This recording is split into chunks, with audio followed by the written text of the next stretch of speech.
When the Doctrine and Covenants Come Follow Me manual became available in 2025, I couldn't resist looking at how Section 132 would be covered. Unfortunately, reading over the lesson seemed to meet all the criteria for gaslighting. Did this lesson want me to doubt my scriptural insights, my review of historical documents, my sanity? Probably not, but that was my first reaction. Even without the historical evidence to show that there was likely no inspiration behind the beginnings of plural marriage, I believe there are other serious reasons to let go of this teaching. I've shared some of those in my other videos.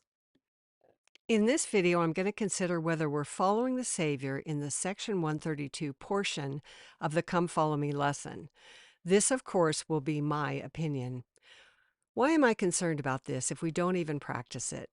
Because even though we don't practice it, we hang on to this harmful belief. After all, we're teaching it in this Come Follow Me lesson. Here's how the 132 content is first brought up, and I want to consider 5 of the claims made. Covering this paragraph will be part 1 of 2 videos I'll have about this Come Follow Me lesson.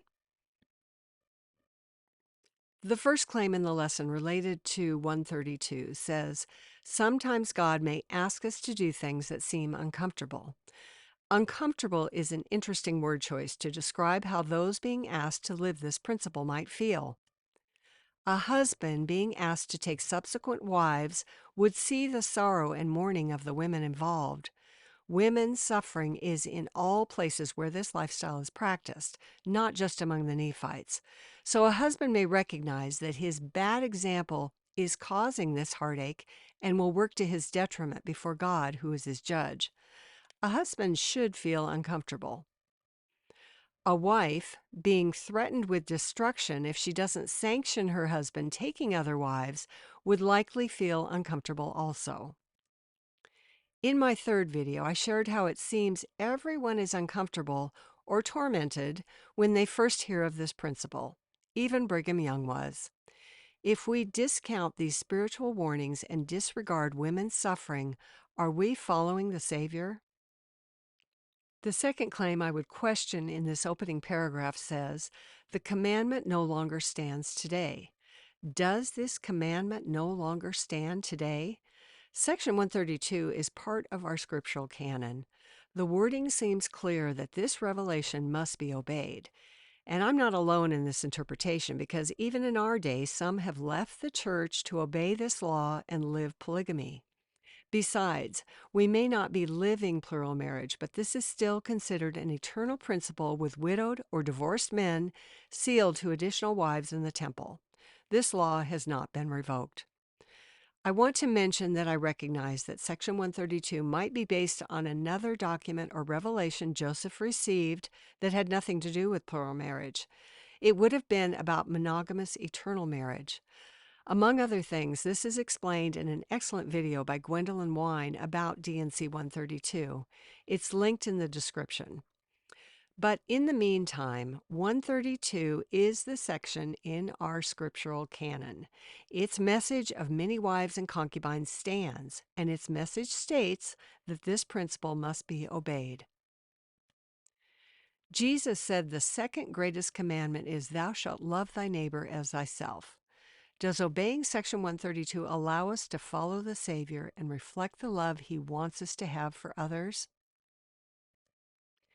The third claim I want to cover in this Come Follow Me lesson says, this example inspires us when we are asked to make our own sacrifices in obedience. I'd like to focus on sacrifices in obedience. This refers us to Section 132, verse 50. Verse 50 talks about the story of Abraham and Isaac, which is found in Exodus 22. In Hebrew, this story is called the binding of Isaac rather than the sacrifice of Isaac. This is because Isaac was not sacrificed.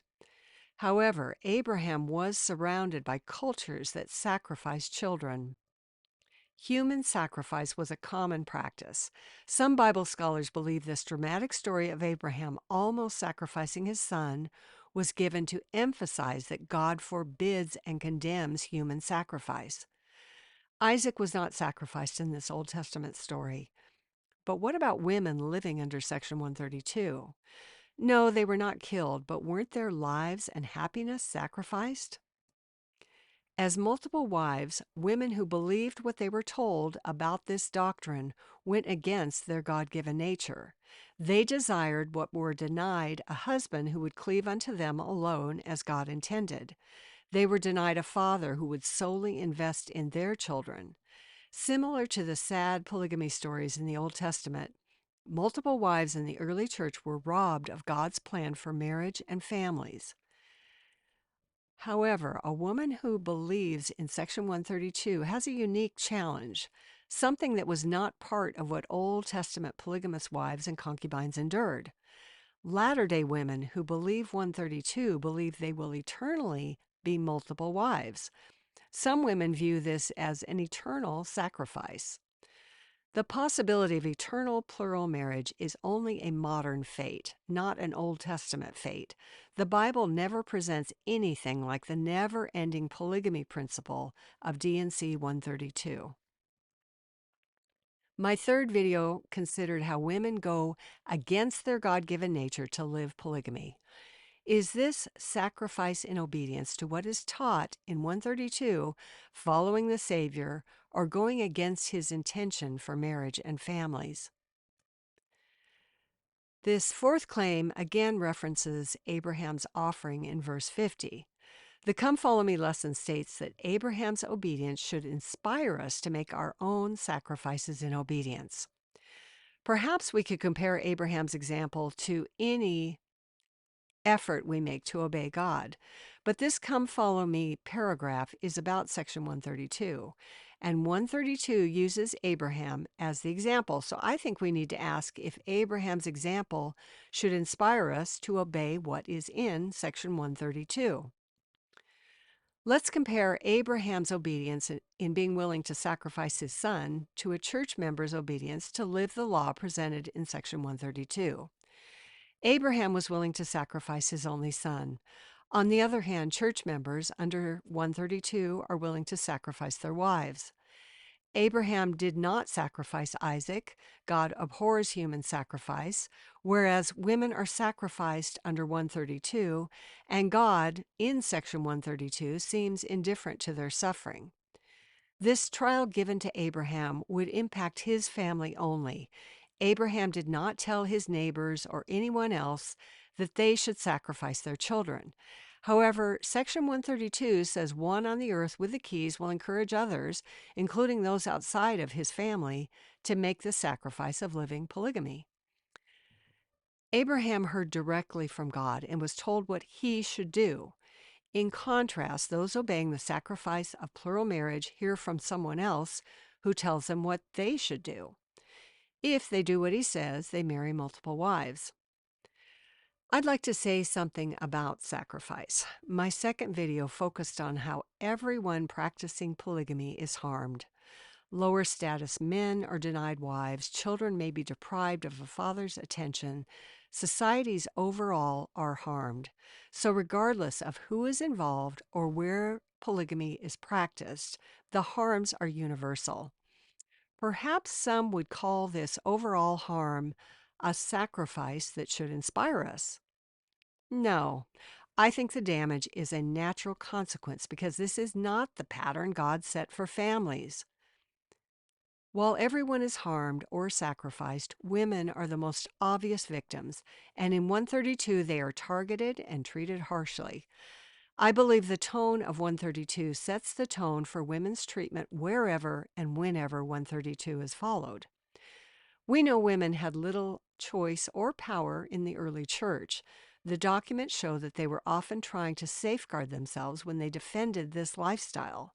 But what about today? Is it different when 132 is followed in our day? As part of the requirements for her Doctor of Education degree, a friend of mine recently finished her dissertation on the lived experiences of mothers leaving the Fundamentalist Church of Jesus Christ of Latter-day Saints. Natasha's paper is linked below. Her research included interviewing 7 FLDS mothers who had left the religion in southern Utah within the past 5 to 15 years. Even though the focus of her paper was on mothers leaving, I felt the heartache from what these women shared of their lives within the FLDS system. As one woman said, quote, "Women and girls basically have no position and really no rights," end quote. Of course, some will say that there's no comparison between the FLDS and the LDS. Interestingly, this woman also mentioned that LDS and FLDS all follow the same scriptures. Why would we assume that our faith shields us from the weaknesses of all other humans? Whether living under D&C 132 in the 1800s or today, it seems that women are sacrificed. So should Abraham's example inspire us to obey the doctrine we are studying in this Come Follow Me lesson? My first video considered how claiming God endorses evil is taking God's name in vain. Are we following the Savior if we teach it as inspiration to occasionally live this principle, or are we taking God's name in vain? The last claim I want to bring up in this Come Follow Me paragraph says it was a severe trial of faith for Joseph, his wife Emma, and almost everyone who received it. With the internet providing so much new information about our history, how can this lesson say for certain that Joseph taught and practiced this principle of many wives?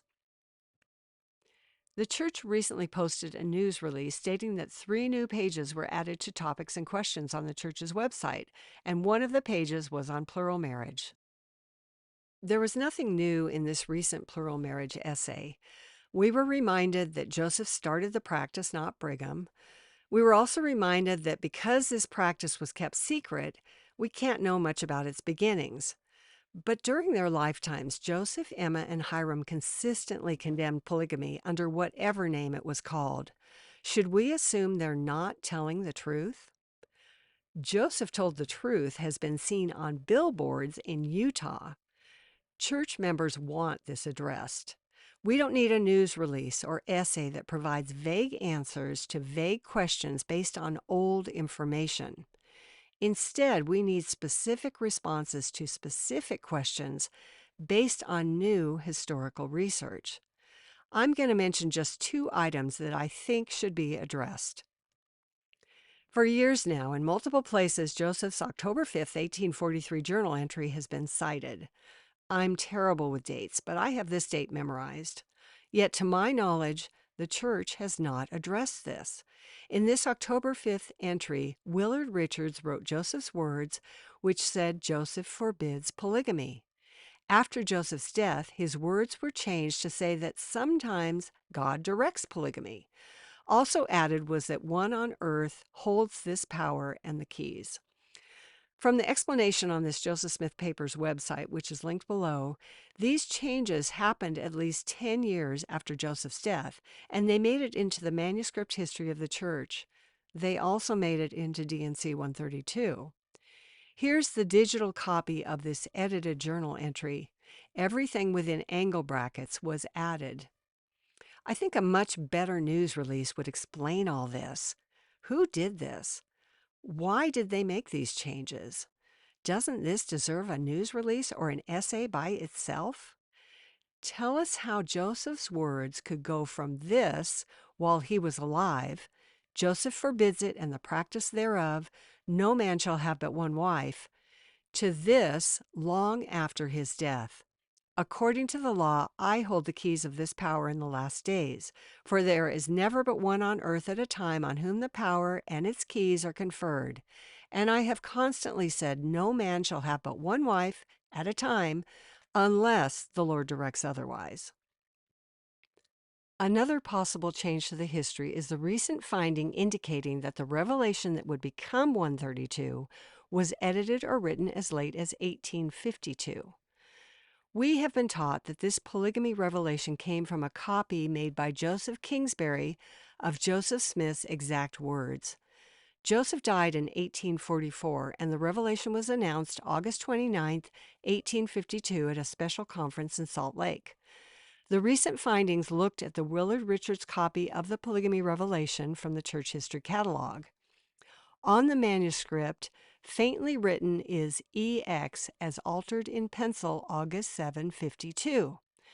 The EX likely stands for exemplar, referring to the text from which a later manuscript was copied. August 7th was 22 days before this revelation would be announced. Corrections from this document, which is in Richards' handwriting, made it into the final copy made by Kingsbury. Kingsbury's copy was supposed to be Joseph's exact words spoken when he was alive, the words that became Section 132. So how could changes from an 1852 copy make it into a revelation given before 1844?